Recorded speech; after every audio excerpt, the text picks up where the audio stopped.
Allô tout le monde, c'est Alicia et aujourd'hui je vous reviens avec une nouvelle vidéo pour vous présenter une application. Et pour ceux qui se demandent, non, l'application est pas sponsorisée ou j'ai pas été payée de quelque manière que ce soit pour vous en parler. J'ai juste décidé de vous en parler moi-même. Et la raison pour laquelle je veux vous la présenter aujourd'hui, c'est parce que je me suis dit que ça pourrait être utile pour quelques-uns d'entre vous, du moins je l'espère.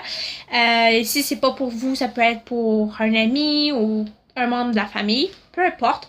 Donc aujourd'hui, je vais vous la présenter. Donc, l'application s'appelle HelloTalk, c'est le petit icône ici avec la butte.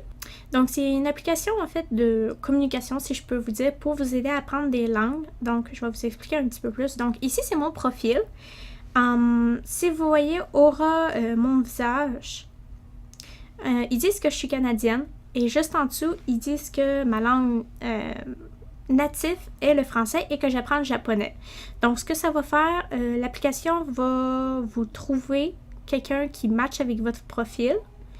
Donc, par exemple, moi, vu que ma langue native, c'est le français et que j'apprends le japonais, ils vont me trouver quelqu'un qui parle japonais et qui veut apprendre le français.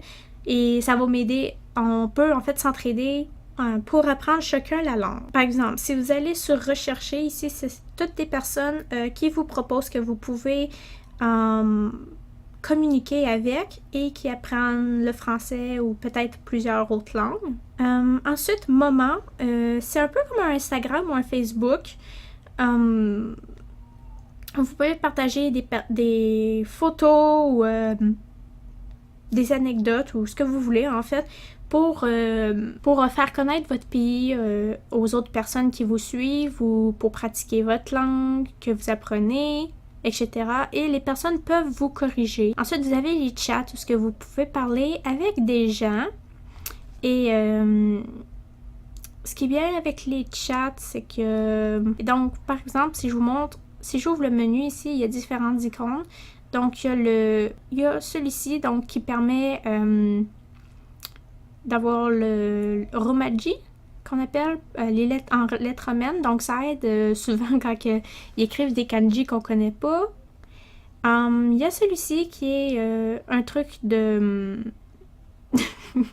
de traduction. Je dirais que le mode de traduction est meilleur que celui que Google Traduction.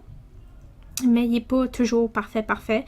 Et le ABC, ça vous permet en fait de corriger la phrase si jamais c'est dans la langue qu'il apprend et que ça a besoin d'être corrigé, vous pouvez le corriger. Donc voilà, c'était la petite application que je voulais vous présenter.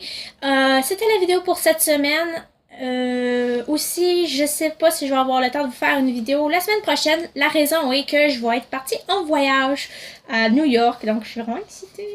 Et je vous promets, je vais vous filmer des vlogs. Vous pouvez vous abonner sur ma chaîne si vous voulez voir plus de mes vidéos, si vous voulez me suivre.